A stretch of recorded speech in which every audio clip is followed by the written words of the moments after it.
All right, making a big sales pitch for India is a very, very efficient minister. He's also the ET awardee this year. Mr. Nitin Gadkari joins us right here on ET Now. Thanks very much, sir, for being with us. You just attended the breakfast meeting with a whole host of CEOs. Many issues were discussed. What is the mood like in Davos as far as India is concerned?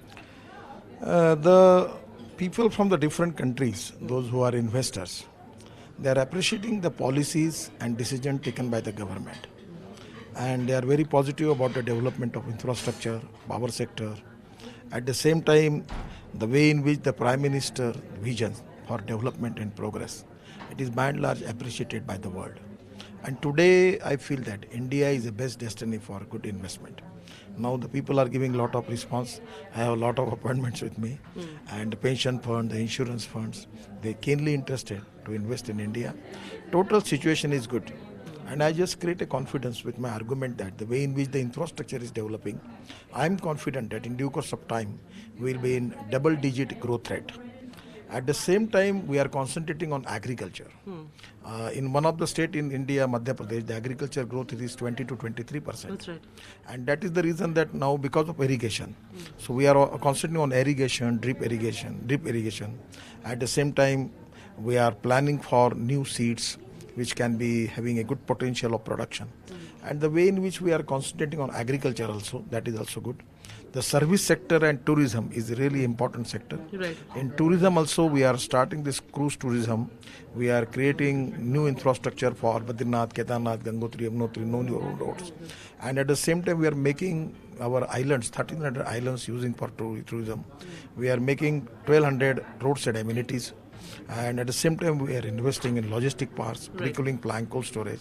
So way in which the people are, which they show the interest for it. And I feel that it's a good atmosphere for development and people are giving good response. So our budget is right round the corner, and a lot of the CEOs and stakeholders that we spoke to believe this will be a transformational budget. This could change the destiny of India. What do you think can the budget offer this year? I am expecting that this budget will be one of the historical budget after demonetization, because this budget is very important for the country, giving a new vision for development.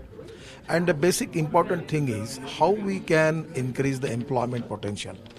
For that purpose, we need investment in industry, in agriculture, in service sector. And I feel that India has got a huge potential. And now by this budget, it is ultimately the right and privilege of the finance minister.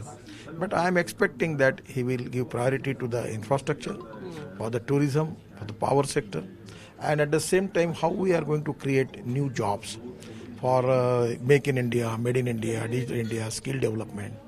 And that is very important. At the same time, we are concentrating on research and register of patents, because the new technology is very important. Right. We are now emerging as a biofuel hub.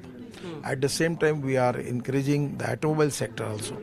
I have a feeling that in due course of time, India will be the number one automobile hub in the world.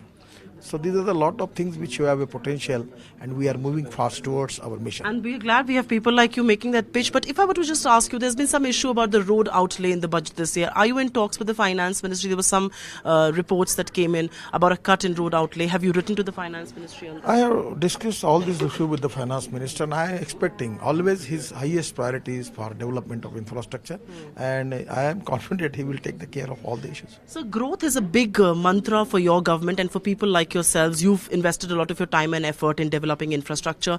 The IMF says that demonetization could cut India's growth target from 7.6 to 6.6%. Some people believe it could be even lower. There are two questions there. How soon do you see normalcy return after demonetization? And what is your expectation and assessment of growth right now? I feel that in present situation now, we are moving towards the normalcy. We don't have any problem. The bank deposits increased by 25 to 30%, and that is one of the reasons that bank is going to reduce the interest cost. We are making a big plan for housing before 2022, house for all, and the way in which what my feeling is the deposits are with the banks. It's really it's a plus factor for the economy. It creates more jobs, more innovation, new technology, new development of infrastructure, and I feel that it is going to increase the growth rate. And as far as my sector is concerned, for this year, I'm going to finalize the contract of 15,000 kilometers. Where all ports are in profits. Our profit is increased from 6,000 crore to 6,000 crore. Everywhere there are positive signs. So my expectation is India, as early as possible, will enter into double-digit growth. And I don't feel that there is any problem related with our growth rate. My last question to you, sir, for the double-digit growth to happen, we have to see investment kick off. Part and parcel, there have been investments in some pockets, especially in your sector. But when do you see the big investment break ground? And what is it that the government will have to do to fuel that? Already in my sector, the response of investors is so good. And what my targets at the time when I taken charge as minister, it was 2 kilometers per day. Last year it was 18 kilometers per day. For this year, it is presently 18 kilometers. Up to March, we will be 30 kilometers. And my target was 40 kilometers per day. But today, the way in which the infrastructure is moving, today we have an innovative new vision for logistic parks, for roadside amenities. We are developing our ports, new 6 major ports. We are making inland waterways.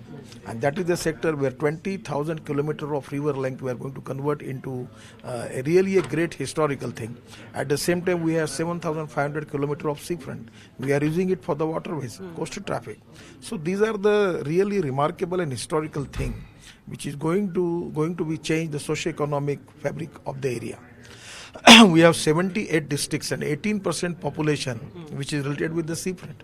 So these are things are moving fast, and I feel that we have development in industrial sector, in service sector. The most important thing is development in infrastructure. And the more important thing than infrastructure is development in the rural and agriculture sector. Yes. And our concentration on agriculture and rural is going to be a great socio-economic transformation in the country. On that note, sir, thanks very much for speaking to us right here in Davos. Find us on Facebook at facebook.com/ETNow, and don't forget to click the like button. You can also follow us on Twitter at ETNowLive. To stay updated with all our programming, hit the subscribe button on our YouTube channel by logging on to youtube.com/user/ETNow.